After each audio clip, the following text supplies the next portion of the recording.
चला मित्रांनो, आत्ताच आपण या ठिकाणी भूकंपाच्या लहरी बघितलेल्या आहेत। या लहरीची नोंद जी होत असते या पद्धतीने होत असते बघा। प्रायमरी वेव्हची नोंद या पद्धतीने असते, सेकंडरी वेव्हची नोंद या प्रकारामध्ये असते बघा। ठीक आहे, आणि यामध्ये हे लक्षात घेतलं पाहिजे, प्रायमरी वेव्ह जे आहेत ते सरळ चाललेले आहेत, सेकंडरी वेव्हज पण याच मार्गाने पण सरळ चालतात। पण आता प्रायमरी वेव्ह जो काही आपला गाभ्याचा जो एरिया आहे, या गाभ्याच्या एरिया जवळ या ठिकाणी या वक्र होताना आणि पुढे सरळ जाताना परत वक्र होताना दिसतील तुम्हाला। पण सेकंडरी वेव्ह जे आहेत त्या गाभ्यामध्ये घुसताना दिसणार नाही, कारण ते द्रवरूपातून जात नसतात। ठीक आहे, तर या पद्धतीने हा एरिया लक्षात ठेवा। 105 ते 140 या दरम्यान कोणत्याच लहरी नसतात, इकडं पण 105 ते 140 इकडं पण। आणि त्यामुळे हा जो पट्टा असतो, हा पट्टा या ठिकाणी शॅडो एरिया म्हणून ओळखला जात असतो। ठीक आहे, हे बघा या ठिकाणी हा द्रवरूपातला भाग येतो असतो, हा घनरूपातला आहे। इथून प्राथमिक लहरी जी अशा क्रॉसमध्ये जातात, इथं सरळ, परत इकडे क्रॉसमध्ये जातात, परत सरळ जातात त्या। तर या पद्धतीनं हा छाया एरिया या ठिकाणचा येतो बघा, या दोन्ही बाजूचा एरिया आहे। ठीक आहे, इथं प्राथमिक लहरी पुढे जात नाहीत, द्वितीयक लहरी सुद्धा पुढे जात नाहीत, आणि हा एरियात फक्त प्राथमिक लहरी दिसतील तुम्हाला, इकडे द्वितीयक लहरी इथपर्यंत येताना दिसतील। आता पुढचा मुद्दा येतो भूकंपाचे प्रकार। ठीक आहे, भूकंपाचे वेगवेगळ्या पद्धतीने 4 प्रकार पाडलेले आहेत। भूस्तरीय भूकंप म्हणजे टेक्टोनिक अर्थक्वेक, ज्वालामुखीय भूकंप व्हॉल्कॅनिक अर्थक्वेक, समस्थितिक भूकंप म्हणजे आयसोस्टॅटिक अर्थक्वेक, आणि खोलीवरील भूकंप म्हणजे प्लुटोनिक अर्थक्वेक। मग आता एक एक एक एक प्रकार समजून घेत चालू। पहिला प्रकार येतो भूस्तरीय भूकंप। हे बघा, आपण अगोदरच बघितलेले की आपल्या पृथ्वीचं जे भूकवच आहे, हे आपल्या पृथ्वीचं भूकवच आहे। आता हे भूकवच सारख्या प्लेटाने बनलेलं नाही, इथं ही असं ही महासागराची प्लेट आहे, इथं खंडाची प्लेट आहे, या बाजूनं परत महासागराची प्लेट आहे अशी। ठीक आहे, या बाजूनं सुद्धा महासागराची प्लेट लागते अशी, बाकीच्या खंडाच्या प्लेट आहेत मग अशा। ठीक आहे, आणि आपण अगोदरच बघितलेलं आहे की या प्लेटा स्टेबल राहत नाही, इकडे तिकडे सरकत जातात। त्याचं कारण आहे पृथ्वी वेगाने पश्चिमेकडून पूर्वेकडे फिरत असते, त्यामुळे वरच्या ज्या प्लेट आहेत या प्लेटा इकडे तिकडे सरकण्याची शक्यता जास्त होते, कारण पाणी या ठिकाणी असं हिसळलं जाते। त्यामुळे महासागरातलं पाण्याची अशी लाटा तयार होत असल्यामुळं तिची खालची जी प्लेट आहे तीच थोडी थोडी इकडे सरकण्याची प्रोसेस होऊन जाते। तर अशा पद्धतीनं दोन प्लेटा एकमेकांना धडकून या ठिकाणी त्या सीमावर्ती भागामध्ये धक्के बसतात, त्या धक्क्यालाच भूकंप म्हणतात, आणि अशा भूकंपाला म्हणायचं टेक्टोनिक अर्थक्वेक, भूस्तरीय भूकंप। मग आता सगळ्यात मोठी प्लेट जी आहे ती पॅसिफिक महासागराची, आणि या पॅसिफिक महासागराच्या भोवताली ज्या प्लेट असतील त्या जमिनीच्या प्लेट आहे। याच्या पूर्व भागामध्ये अमेरिकेची प्लेट आहे, तर पश्चिम भागामध्ये आशियान प्लेट आणि ऑस्ट्रेलियन प्लेट आहे। आणि त्यामुळे साहजिकच या प्लेटा इकडे तिकडे सरकल्या गेल्या की कुठल्या तरी एका जमिनीच्या प्लेटला धडकल्या जाते, आणि त्या ठिकाणी मग या ठिकाणी हादरे बसतात, त्यालाच भूकंप म्हटलं जात असते। आणि अशा प्रकारच्या भूकंपाला म्हटलं जाते भूस्तरीय भूकंप। आणि म्हणून सर्वात जास्त भूकंप जे ते पॅसिफिक महासागरालगतच्या प्लेटाच्या जो सीमावर्ती पार्ट आहे त्या सीमावर्ती पार्ट मध्येच होताना दिसतात। जेवढे जगात भूकंप होतात त्यातले जवळपास 66% म्हणजे 2/3 भूकंप या पॅसिफिक महासागरालगत होत असतात, आणि त्याचं कारणच आहे प्लेट टेक्टोनिक अर्थक्वेक। तर हा या ठिकाणचा पहिला प्रकार लक्षात घेतला पाहिजे। दुसरा प्रकार आहे ज्वालामुखीय भूकंप, म्हणजे जमिनीतून ज्या ठिकाणी लावारस बाहेर पडतो त्या ठिकाणी जमीन फाकत असते अशी प्रेशर खाली, आणि लावारस प्रचंड वेगाने बाहेर फेकला जात असतो बघा। तर अशा पद्धतीने एकदम जमीन फाकणे गेले आणि आसपासचं जमीन हादरले जाणे। तर ज्वालामुखीमुळे जमीन आसपासची मोठ्या प्रमाणात हादरलं जात असते, आणि त्यातून जे हादरे बसतात त्या हादऱ्यांना म्हणायचे ज्वालामुखीय भूकंप, व्होल्कॅनिक अर्थक्वेक म्हणत असतो आपण त्याला। ठीक आहे, आणि सर्वात जास्त ज्वालामुखी सुद्धा मग पॅसिफिक महासागरालगतच्या दरम्यानचा जो काही सीमावर्ती एरिया आहे या सीमावर्ती एरियातून लावारस बाहेर पडत असतो। तर सर्वात जास्त ज्वालामुखीचा पट्टा पण तोच आहे, त्यामुळं त्या पट्ट्यामध्ये एक तर टेक्टोनिक अर्थक्वेक घडतोच, पण त्याचबरोबर व्होल्कॅनिक अर्थक्वेक सुद्धा त्याच पट्ट्यामध्ये घडत असतो। तर हा एक दुसरा मुद्दा आहे। तिसरा मुद्दा येतो समस्थितिक भूकंप, आयसोस्टॅटिक अर्थक्वेक। ठीक आहे, आता हे समस्थितिक भूकंप जो आहे तो लक्षात घेतला पाहिजे। समस्थितिक भूकंप म्हणजे थोडक्यात काय, पृथ्वीवरती आपल्याला माहिती आहे की मैदान, पठार आणि पर्वत या 3 स्वरूपात आपली जमीन राहत असते. ठीक आहे. आणि एक सागर तळ असतं बघा. तर सर्वात खालचा जो भाग आहे सागर तळ आहे. सागर तळ जे आहे खाली आहे पण याची घनता जास्त आहे. आणि हा भाग थोडा वरती आहे, त्याची घनता याच्यापेक्षा कमी आहे. हा भाग आणखीन पठाराचं वरती, याची घनता आणखीन कमी आहे. आणि पर्वतरांग आणखीन उंच आहे, याची घनता सर्वात कमी आहे. म्हणजे हा भाग सर्वात हलका आहे, हा भाग सर्वात जड आहे. यांच्यामध्ये समतोल राखला जात असतो बघा. आणि यांच्यामध्ये समतोल राखताना ज्या काही हालचाली होतात त्या हालचालीमुळे जे काही हादरे बसतात त्या हादऱ्यांनाच म्हणायचं समस्थितीक भूकंप. समान पातळीत राहण्याचा गुणधर्म आहे, पण ह्या समान पातळीत राहत नाही, याच्यामध्ये बदल होत जातो. आणि हे डोंगराचे डोंगर खाली, डोंगरा खाली येऊन भूस्खलन होतं डोंगरामध्ये, डोंगराळ भागामध्ये. आणि बरेच गावं त्यामध्ये दाडले जातात बघा, गाडले जातात. आणि अशा पद्धतीनं डोंगराळ भागामध्ये भूस्खलन होऊन जे हादरे बसतात त्या हादऱ्यांनाच म्हणायचं समस्थितीक भूकंप, आयसोस्टॅटिक भूकंप.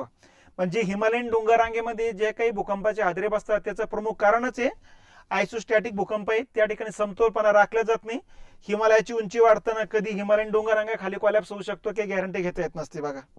ठीक आहे. आणि चौथा प्रकार येतो खोलीवरील भूकंप. आता खोलीवरील भूकंपाच्या अगोदर हे लक्षात घेतले पाहिजेत, आपले जेवढे भूकंपाचे मूळ आहेत हे मूळ आपलं भूकवचामध्येच आहे. ठीक आहे. म्हणजे जवळपास 40 किलोमीटर अंतर्गत भागामध्येच या ठिकाणी केंद्र येते. या भागातच केंद्र आहे भूकंपाचं. मग ते ज्वालामुखीचं असू द्या, भूकंपाचं असू द्या, याचं मूळ केंद्र इथंच आहे. पण काही काही भूकंपाचे केंद्र जे आहे ते 40 किलोमीटरच्या खाली या ठिकाणी 250 किलोमीटर पर्यंत जातं बघा. ठीक आहे. तर 250 किलोमीटर दरम्यान या ठिकाणी भूकंपाचं केंद्र असेल तर हे खूप खोलीवरचं केंद्र मानलं जात असतं. आणि 250 किलोमीटर पेक्षा पलीकडं खूप खोलीवरच्या भूकंपाला म्हणायचं खोलीवरील भूकंप किंवा प्लुटोनिक अर्थक्वेक म्हटलं जात असतं. मग हे याची शक्यता 2-4% येतात बघा. मेजॉरिटी जे भूकंप आहे 97-98% भूकंप या 3 प्रकारातलेच असतात. आणि खोलीवरचं भूकंप भूपृष्ठापर्यंत येईपर्यंत त्याची जाणीव होण्याची शक्यता खूप कमी असते, म्हणून या भूकंपाची शक्यताच कमी आहे. पण हा एक प्रकार आहे. तर अशा पद्धतीने भूकंपाचे हे 4 प्रकार लक्षात घेतले पाहिजेत. ठीक आहे. हे भूस्तरीय भूकंप, टेक्टोनिक अर्थक्वेक म्हणत असतो आपण त्याला. ही बघा, ही एक प्लेट आहे, ही एक प्लेट आहे, एकमेकांच्या वरती या ठिकाणी प्लेटा जाण्याचा प्रयत्न करतात, त्यातून हादरे बसतात बघा. व्होल्कॅनिक भूकंप, अंतर्गत भागातला लावारच वरती येऊन फेकला जातो असतो, त्यामुळे जमीन हादरला जात असते, त्यातून तयार होतो व्होल्कॅनिक अर्थक्वेक. हे समस्थितीक भूकंप आहे आणि खोलीवरील भूकंप आहे.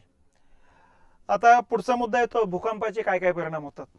हे बघा, भूकंपाचे 2 पद्धतीने परिणाम आहे. एक आहे विध्वंसक परिणाम आणि एक येतो विध्वंसक परिणाम. ठीक आहे. म्हणजे काही चांगले पण परिणाम आहेत, काही वाईट पण परिणाम आहेत. अगोदर विध्वंसक परिणाम लक्षात घेतले पाहिजे आपण. विध्वंसक परिणामामध्ये पहिला मुद्दा येतो जीवित आणि वित्तहानी होते.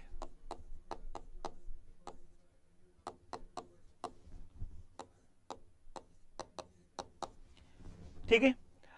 ज्या ज्या ठिकाणी भूकंपाचं या ठिकाणी भूकंप नाभी असते किंवा भूकंपाचं केंद्र असतं त्या ठिकाणी आपण जर बघितलं तर त्या पट्ट्यामध्ये मोठ्या प्रमाणात जीवित आणि वित्तहानी होणे.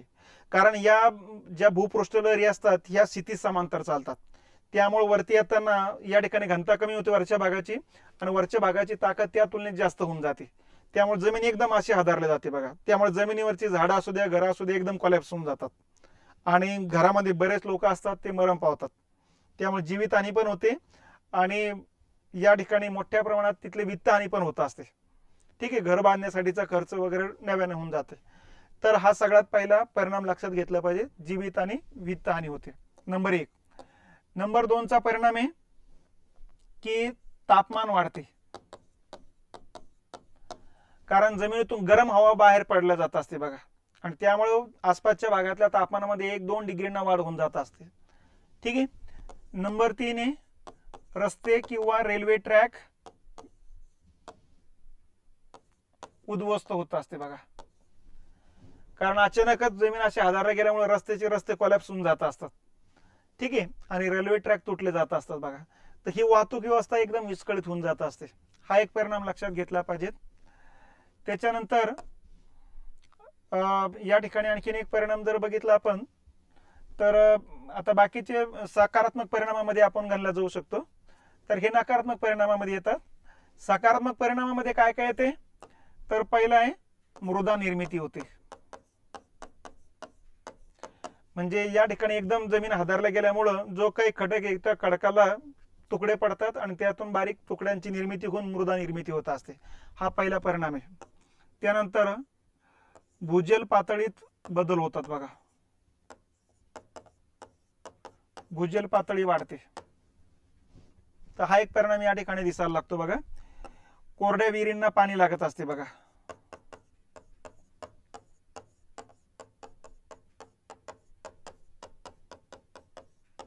हा एक परिणाम आहे. आणि पर्जन्यवृष्टी होते. ज्या वेळेस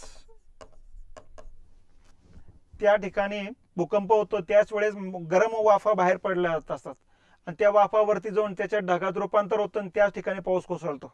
म्हणून नेहमी लक्षात ठेवायचं, ज्या ठिकाणी भूकंपाचे केंद्र आहे त्या ठिकाणी थोड्या वेळात पाऊस पडणार आहे, अर्ध्या घंट्याच्या आत. तर हे नेहमी फिक्स या ठिकाणी लक्षात घेतलं पाहिजे. तर अशा पद्धतीनं हे परिणाम एकत्रित जर बघितले आपण 6-7 परिणाम लक्षात घ्यायचे. ठीक आहे.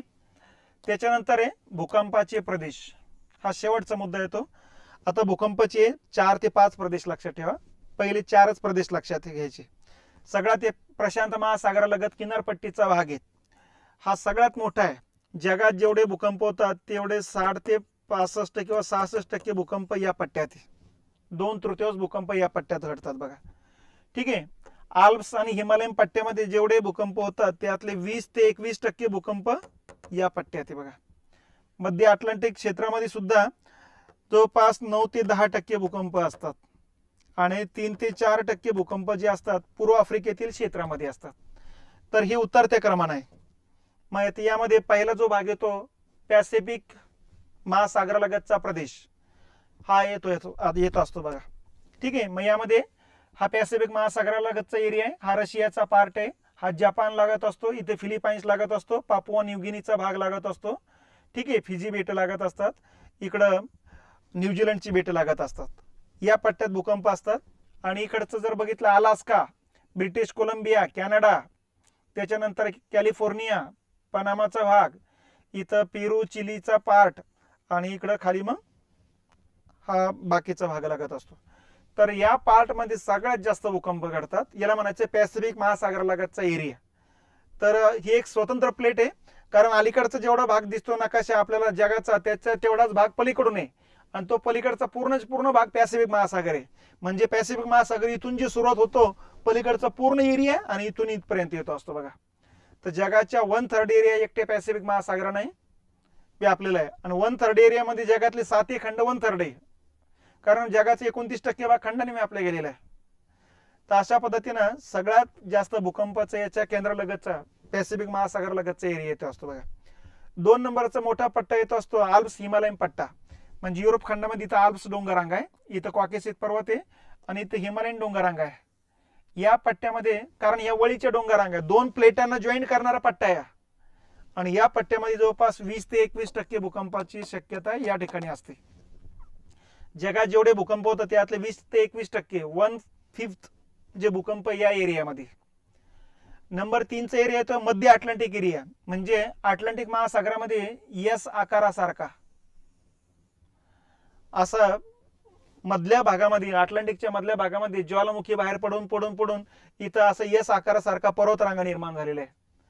आणि त्यामुळे इकडची आफ्रिकेची प्लेट अमेरिकेची प्लेट एकमेकांपासून अलग होतात, यांना जॉईंट होतात. या जॉईंट करणाऱ्या पट्ट्यामध्ये सुद्धा भूकंपाची केंद्र असतात. आणि जेवढे जगात भूकंप होतात यातले 9 ते 10% भूकंप या पट्ट्यात असतात बघा. ठीक आहे. याला म्हणायचं मिड अटलांटिक रिज, मध्य अटलांटिक पर्वतरांगा. तर हा एक भूकंपाचा एरिया आहे. आणि त्याच्यानंतर मग इथं आफ्रिकेचा हा भाग असा जर बघितला आपण पूर्व आफ्रिकेचा, हा इथं मध्ये दरी आहे, हा एकमेकांपासून अलग होऊन जाईल. कारण ही आफ्रिकेचा एक प्लेट आहे आणि हा भाग भारताचा प्लेट मानला जातो असतो, प्लेटचा भाग मानला जातो असतो बघा. तर इथं भूकंपाचे केंद्र बऱ्याच वेळेस 3 ते 4% शक्यता या ठिकाणी आणि 1-2% असं आहे की जगात कुठेही घडू शकतात मग. ठीक आहे. जसं आपलं किल्लारी सास्तूरला पण झालं, त्यानंतर कोयनाला पण झालेले आहेत बघा. तर 1-2% शक्यता कुठे पण आहे, पण मेजॉरिटी शक्यता या 4 ठिकाणी सर्वात जास्त आहे. 95-96% शक्यता भूकंपाची इथंच आहे. वर्षभरात जे काही 8 ते 10,000 भूकंप घडतात, तर यापैकी 95% भूकंप या 4 क्षेत्रात आहे.